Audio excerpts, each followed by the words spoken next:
Hello, everyone, and welcome back to Becoming the Sanctuary.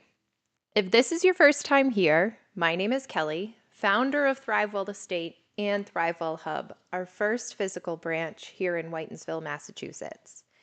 And this podcast is a space where we explore healing, embodiment, emotional awareness, nervous system regulation, creativity, human connection, and what it actually means to return to yourself while still living inside a very overwhelming world. Now, over the last 7 episodes, we've spent a lot of time talking about what happens inside of us. We've talked about survival, we've talked about emotional disappearing, we've talked about nervous systems that don't trust peace yet. And we've talked about learning to rest, stopping the constant running, and recognizing that healing was never meant to become another way of punishing ourselves. But something happens after all of that inner work that I don't think people talk about enough. Your external world starts changing too. And this isn't because you're trying to leave people behind or because you suddenly think you're better than anyone else, but because when you change, your relationships change, the conversations change, the expectations change. Sometimes the people around you change, and sometimes they don't. And I think one of the loneliest parts of healing isn't facing yourself. It's realizing that not everyone is going to understand the person you're becoming. And there can be grief in that. Grief for old friendships, grief for old versions of yourself, grief for relationships that no longer fit the life you're trying to build. And what's difficult is that no one really prepares us for this part. We're told healing will help us feel better. We're told personal growth will change our lives. But we don't often talk about the relationships, identities, and communities that may shift alongside us. So today's episode is all about the lonely chapter, the loneliness of becoming different, the grief that can accompany growth, and why outgrowing people doesn't always mean you've stopped loving them. All right, so let's get into this, the lonely chapter. This was something, I did not title this. This is something that I very much felt at the very beginning, not the very beginning, but I would say probably about a year into my healing journey. I really felt this before I knew anything about it, and it can it can feel really isolating. Um, and it can honestly feel like there's something wrong. So that's why when I was looking through my plan for episodes, I actually um, swapped around some of the topics and some of the episodes because I feel like this is something that's really important um, to be educated on and for us to know about that like there's nothing wrong with you. There's nothing wrong with you. And it's also important to know that when you go through the lonely chapter, I wish I could sit here and tell you you're going to go through it once, but you're not. We kind of we as we start to expand and really move with the ebbs and flows in life and we go down, we go through our healing journey. There's going to be times where you're healing throughout that healing that you're going to hit the lonely chapter a couple of times. But I think the more, knowledge is power, the more that we understand, one, that it's completely normal, and two, that it's also necessary. So as we start diving into this, let's talk about first how much that growth changes relationships, right? Because if you think about yourself now, whether you're 10 years into your healing journey, five, or this is your first day, this is the first day that you've woken up and say, I want to start facing some stuff. I want to start changing my life and changing, going back to my true self. And what does that look like and how does that start changing? And I will tell you, for me personally, when I started growing and starting on this journey, it started changing relationships pretty quickly. And for the most part, that was really, really helpful.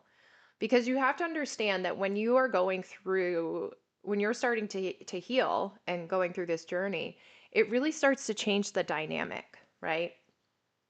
So for me, the people who really did not like that I was going on a healing journey was the narcissist in my life. And whether they were a true narcissist or they had narcissistic tendencies, they did not like the new dynamic.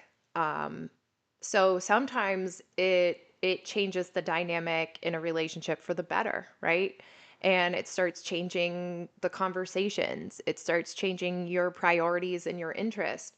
So, a big part of when I got sober, a lot of times, people would kind of make the assumption that the people that I had met during my partying years or, the friends that I drank with a lot, that those people would only be able to relate to the old version of you.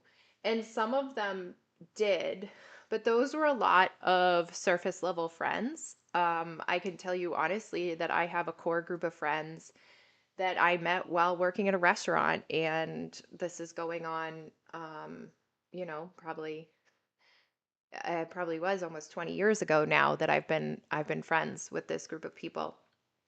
And I will tell you, people will surprise you. Not only that, but trust the relationship that you have with certain people. Don't just automatically assume, I know these people, I'm going to have to leave them behind, because those people are now even deeper and closer friends of mine. Because our relationship was not based on drinking. We all just kind of met at this time where drinking was what we did, and we partied, and we partied hard. Um, but we've all grown up and started to make the changes that we need to, and you start to have um, new interests, and it doesn't mean that they don't drink anymore. It just means that it's not the commonality between our friendship, and it honestly, it never was. It just could appear that way from the outside.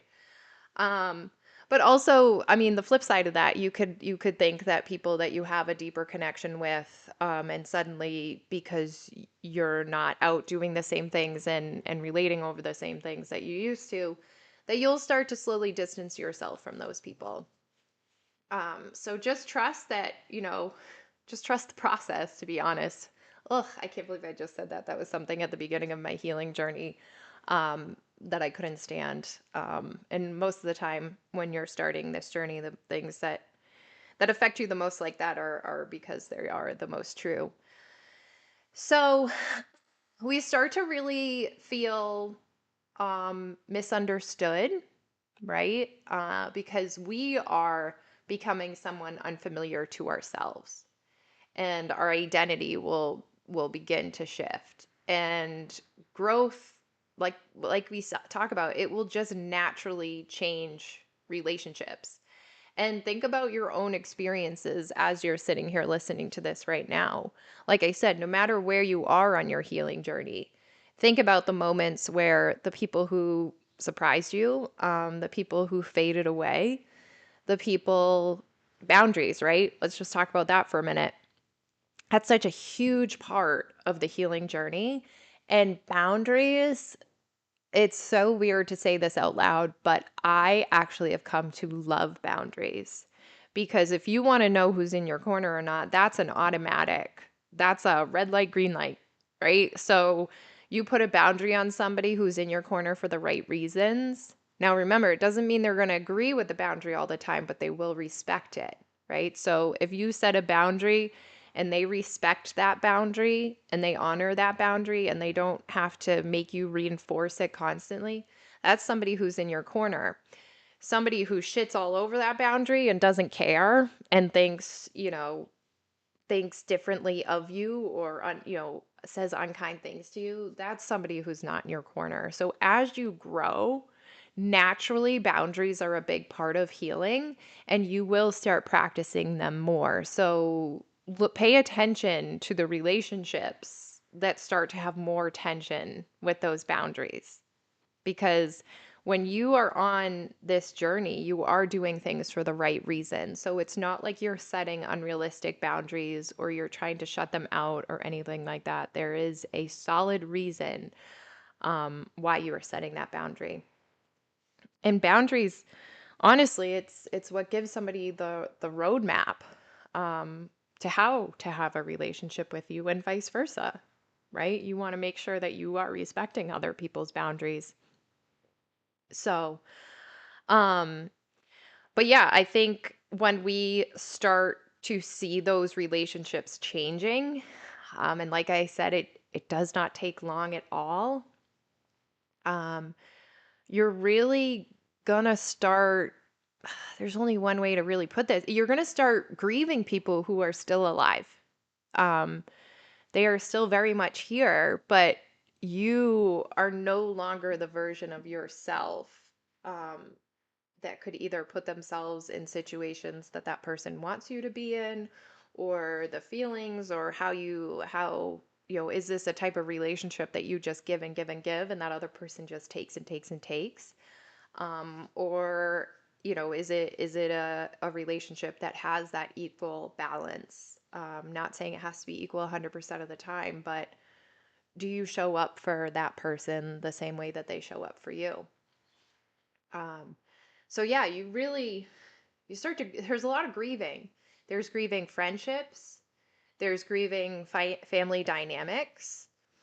You can grieve old routines, shared identities, right? We can hear a phrase called trauma bonding, and is that something that is keeping you connected, but it's also keeping you stuck. So it's I just like I'm tripping up on my words a little bit because the lonely chapter is I've learned to those are some of the moments I actually have some of my biggest expansions, but the grief of it, oh, it's tough. It's tough to look back on. Because you start to really miss people. But you know that you've changed.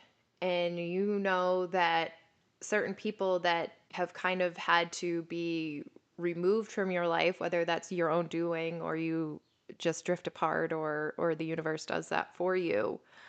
Both things can be true. You can miss people, but also know you can't go back. Um, so because a lot of times with those people who are in our lives, that's a lot of love without alignment, right? Like it's that relationship is not aligning with where you are and where you're headed and what you're trying to do. And the emotional complexity that comes with all of these feelings that I've even just described so far. Be kind to yourself. Show yourself grace.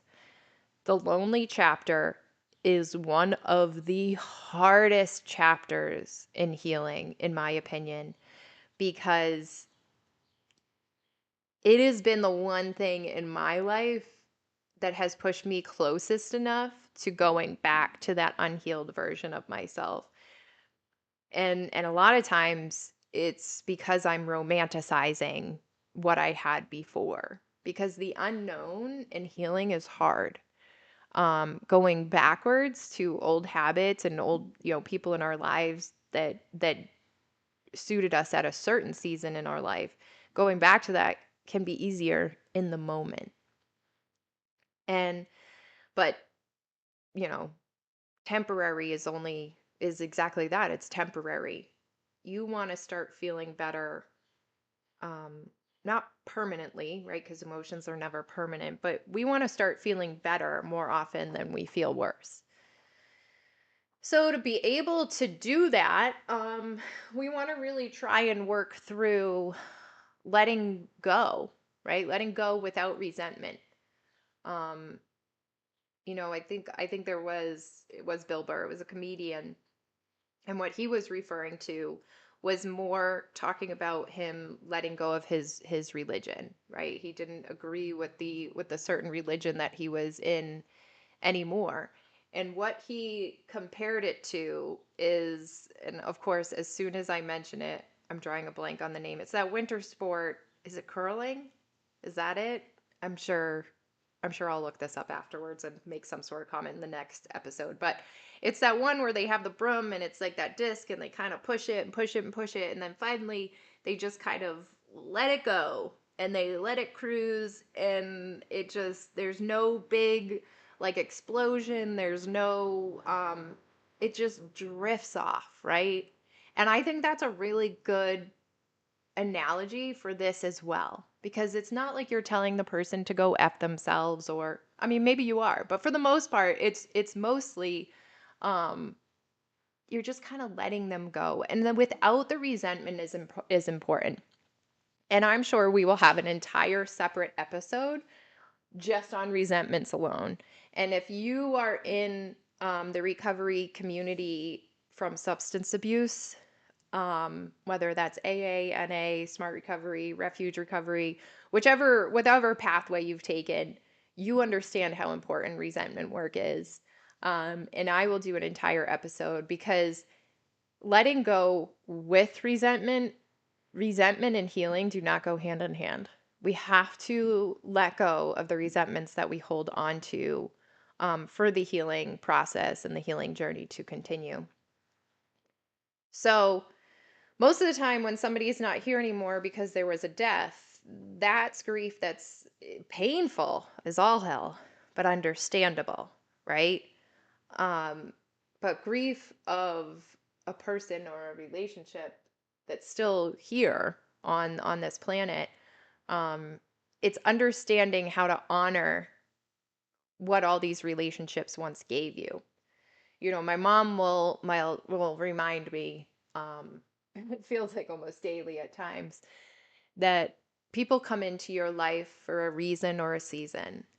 And every single person who has come into my life, whether even the ones that have caused me trauma, um, there was a reason, there was a lesson there was something to learn. I cannot be who I am today, right? End of June in 2026 without having every interaction and every person that I've met be along my journey at some point.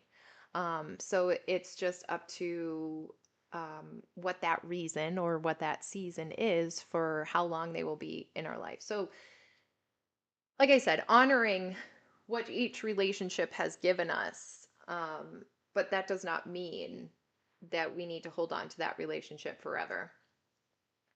And something I want to add here too is sometimes we can hold on to relationships because of how long somebody has been in our life. Um, and I can tell you, I have a couple examples that come to mind. One in particular that I was really holding on to that friendship for a long time because of how much history was there. But when I really started working on my healing journey, I realized how one sided that friendship was for a very long time. Um, but within that, I still honor the friendship because of what it gave me, what it helped me understand, and how to be treated. And really, when a relationship becomes one sided. So now what, right? So we are grieving all of this change, and missing people understanding that it's coming from change. But what happens when people don't understand your growth, right? This happened a lot. Again, the example that I have is when I gave up drinking. There was a lot of people who could treat me, nobody who's in my life right now. So if you're listening, it's nobody who's in my life right now. Um, but I can't tell you how many times I've heard the two words, you've changed. You've changed. You're different. Um, and I think when you hear that tone of when somebody says it to you, it really shows the intention behind it, right? Like we all know that, oh, you've changed, or look at you, you've changed. Like the supportive versus you think you're better.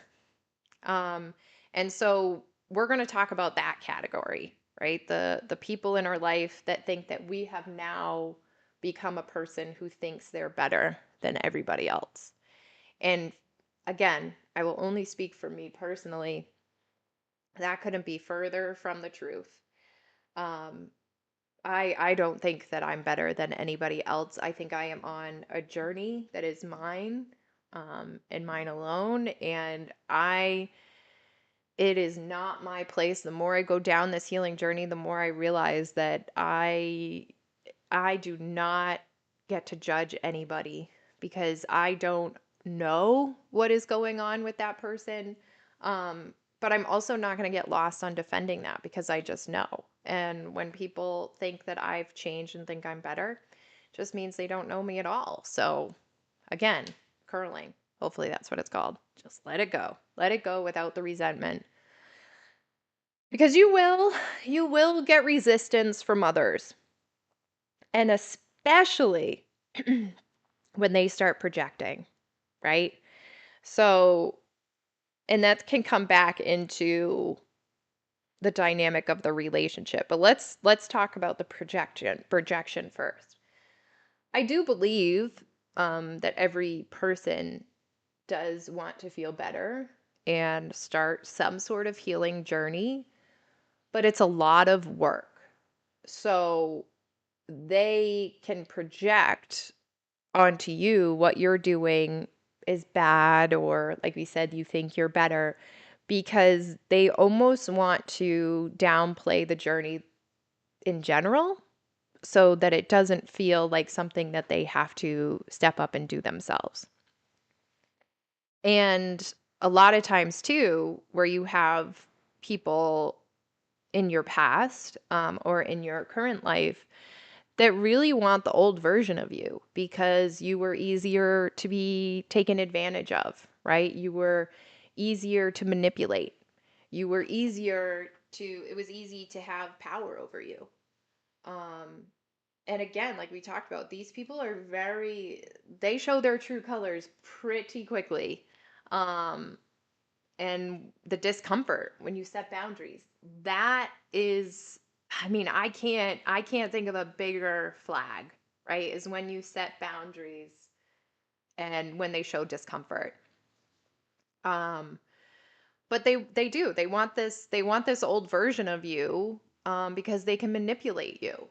And the stronger you get, I've seen it happen to people who I care about deeply, that all of a sudden they're starting to have this change in mindset and this change of thinking. And then they're starting to, all the parts of that relationship that they just trusted, right? They're starting to see some red flags and they're starting to dig into it a little bit.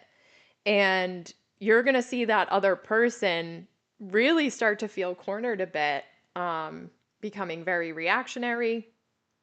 And then what do? They attack your character, who you are, and what you're doing.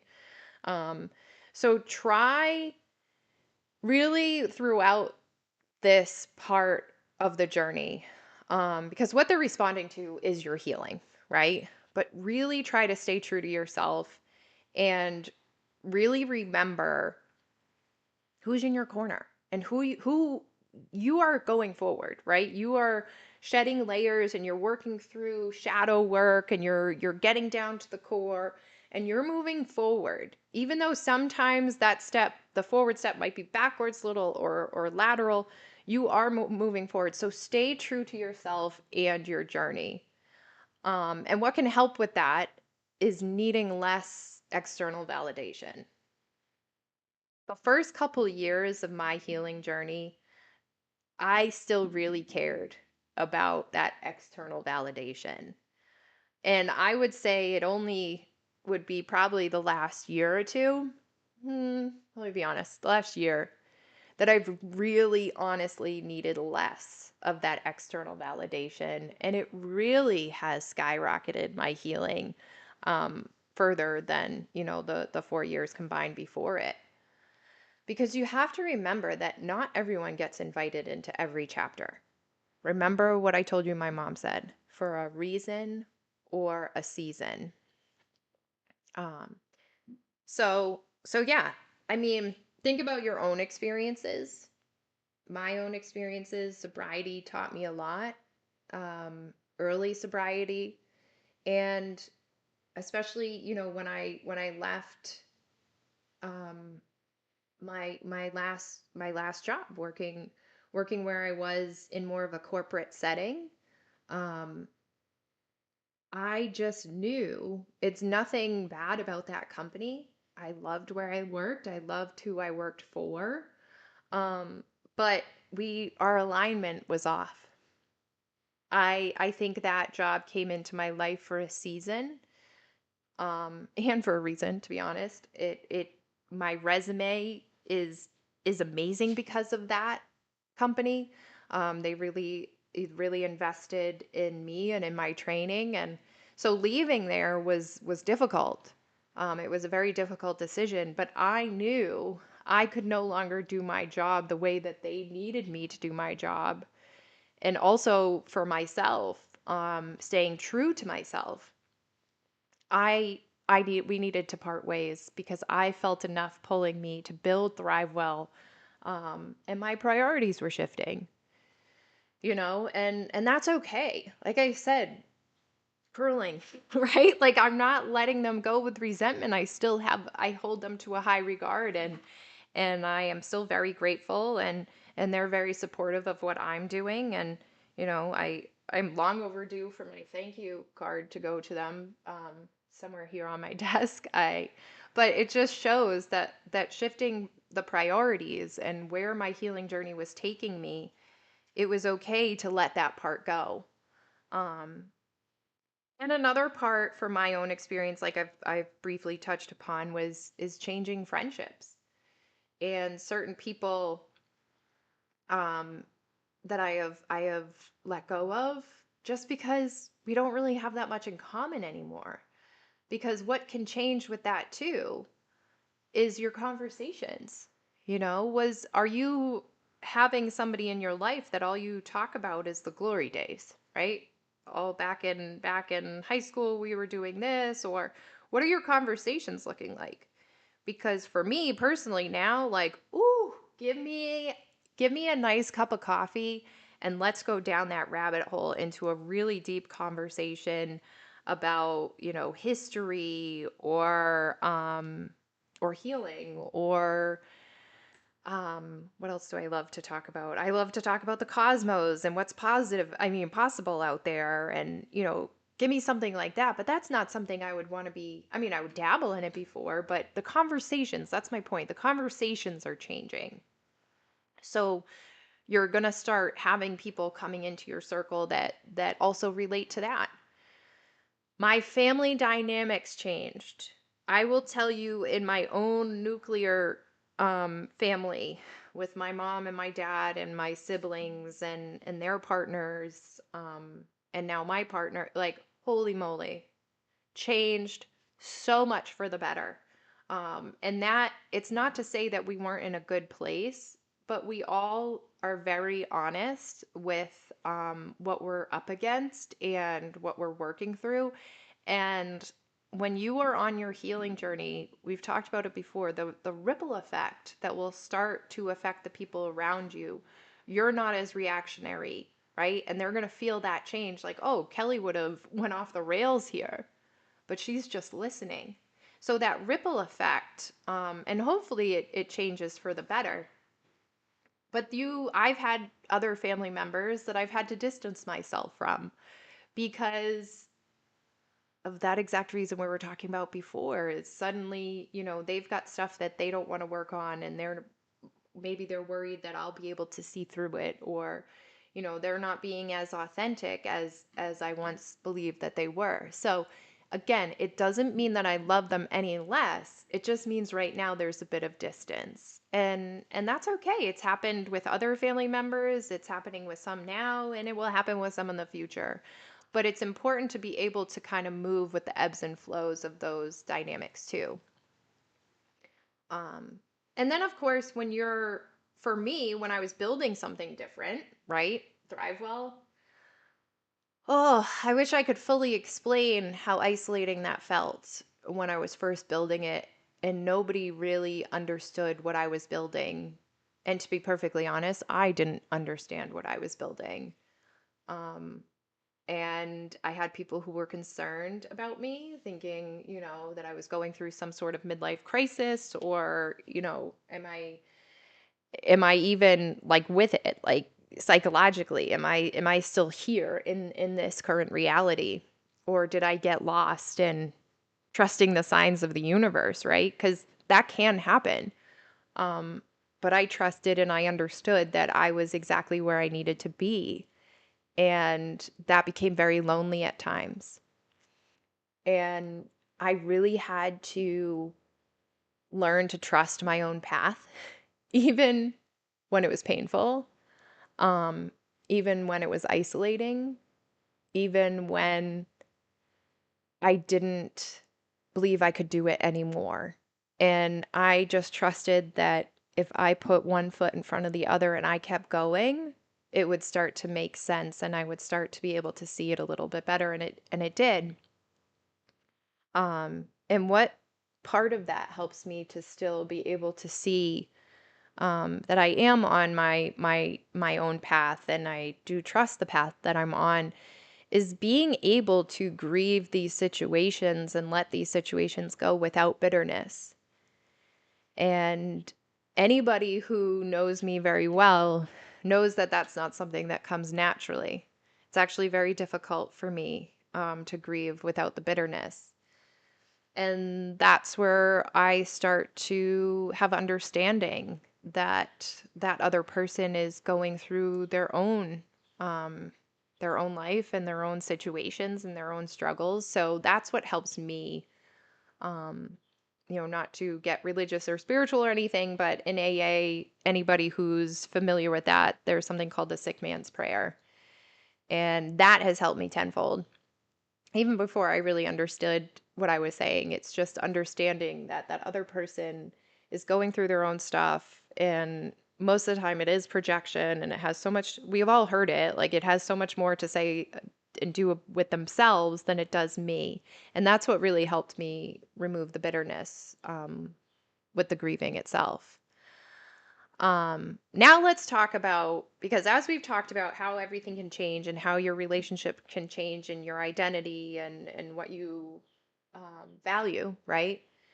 The space between who you were and who you're becoming.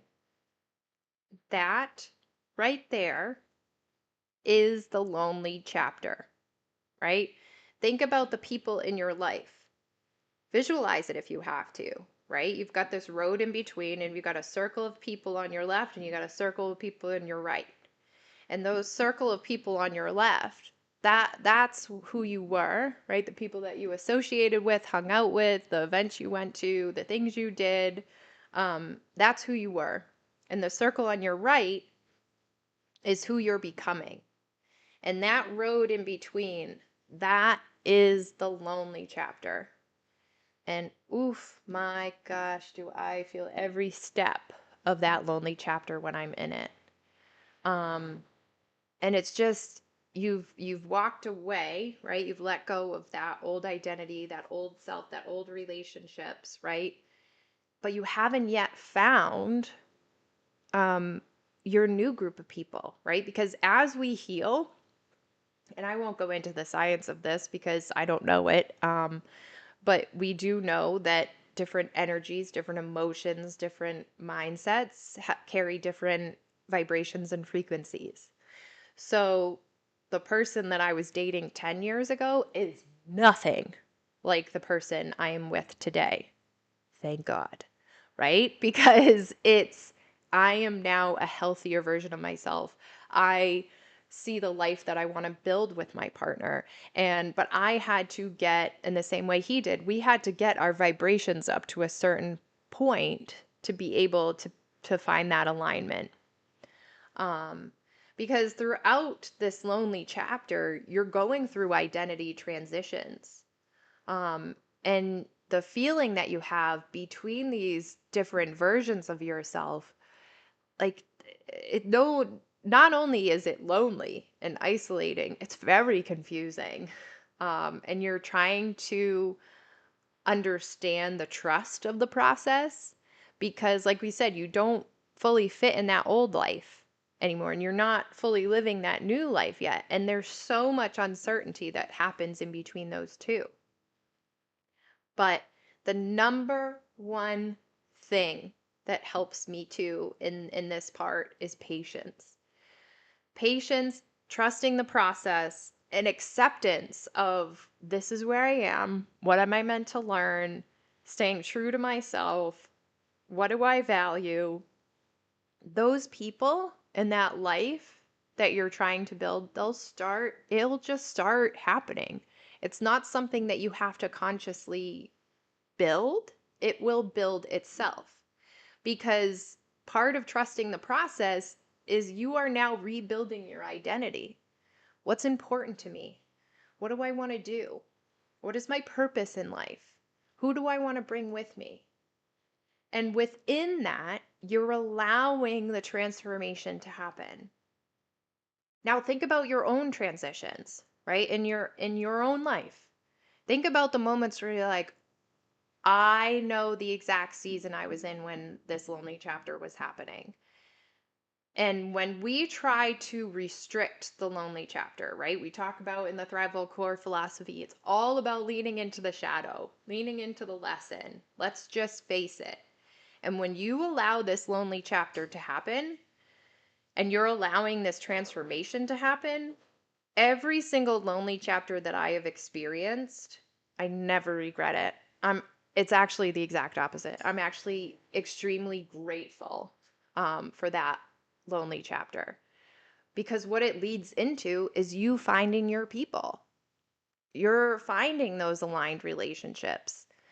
The friendships that I have now found while building Thrivewell, and that's been the biggest part of my healing journey.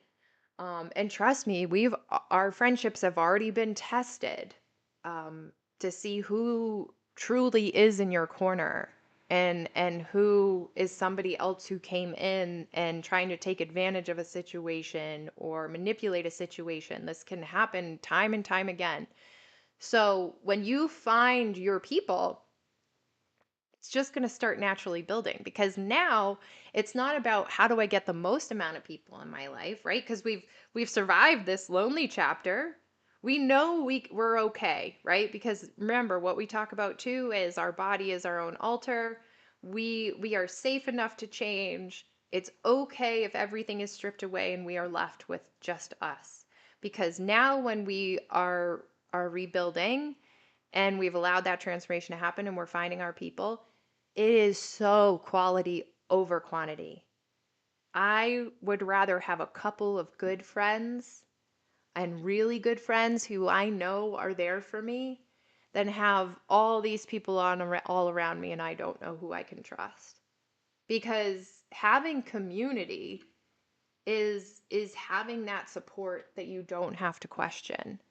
Um, and it's like I said, I really have started building that community for myself and as a whole with the Thrivewell Hub vision, because I wanted people, when they walked through that door, a sense of belonging, right? And I'm going to quote one of my favorites, Brene Brown. If you haven't heard her explain this, and I hope I do it justice, I mean, I've watched the video about 100 times, so I should, but she explains the difference of belonging and fitting in. And when we fit in somewhere versus belonging, when we fit in, it's when we're changing ourselves and we're morphing ourselves, and we are taking our body and our spirit and we're putting it into this box that it needs to be in to be able to fit in to that community, to that relationship, to that job, to whatever that is.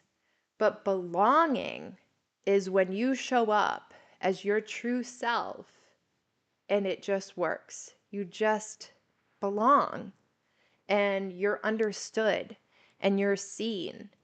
And there's this unconditional love and support that will surround you. And those are your people. When you have that authentic connection with people and it's relationships that reciprocate, right? Like we talk, you show up for the people who show up for you. It is going to be mind blowing to you the amount of things that you tolerated for as long as you did. But remember, no regrets, reason or a season. People are there to teach us something or to show us something. So it's what we continue our learning, how to be our truest self, but don't let regret come with that. And like I said, we talk about the vibration and just who we are and the light that we start to give out. We're allowing people to find us, right? We're not staying isolated. And we want to then, kind of continue to create spaces where people feel seen as well. Because once we start feeling that, and we find the people that make us feel that way, we want to start creating that for other people. So again, ripple effect, ripple effect, ripple effect, ripple effect. The more that we all do this and the more that we take this journey, the better off it is, again, not to get this dramatic, but for humanity. Um, but yeah, so I would say part of it too is letting people have their version of you. Um, you don't need to have everyone understand you. That saying you're not everybody's cup of tea? That's fine. You don't need to be. I know I'm not. I'm not everybody's cup of tea, but I don't need to be. I just need the people who are supposed to be in my circle, I'm meant to have in my life. They're the ones who I will be their cup of tea. And I feel like I'm I'm this, my boyfriend got me this set of tea, different tea flavors and everything, and it's amazing because it looks like different books, and I think it doesn't really matter how many, 20? No. No. Doesn't matter. 14, 20, somewhere around there. I'm not good at counting right now from this angle. But different teas, and the people who are in my circle and love me and my partner especially, like, I'm a different tea every day. And I always say it keeps him on his toes, but that's okay. Like I'm perfect just the way I'm perfectly imperfect, right? And I'm all these different versions, but I'm still Kelley and I'm still me, and that's what um makes me unique, and we all have that ability. But I don't need to make myself one of those teas on a specific day for somebody who doesn't want the other versions. Um so you just let people misunderstand you.